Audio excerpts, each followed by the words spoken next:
সকালে গেছিলেন ভাই? কোনটা খসড়া কোনটা?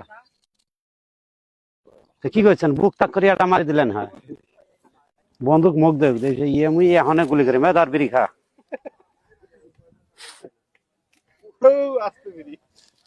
সিস্টেম অনেক এই সিস্টেম ঠাস ঠাস করে খালি মারো, খালি ঘুরেও।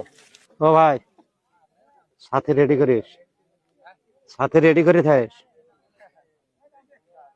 তোমার বন্দুক আমার সাথে সারাদিনে মিটিং করে। তোমার ফোনে ওমাক দিয়ে দিবে, আমার এলে আমাকে নিয়ে আসবে। অত সাইডে তার বেসাল জ্ঞান ধরা ওর সাথে। কি ভাই, এবার যুদ্ধ আছে, লুড়ি করে নিয়ে গেছি আমরা। হ্যাঁ, আমরা রুড়ি করে নিয়ে গেছি 2001 সালে। তো সেইটা আমার লেখো নাই। হ্যাঁ, বাংলাদেশের জন্য পার করে দেয়। হ্যাঁ, মোদি জারিয়ে দেখুন ওটা গরু বন্ধ খাবে।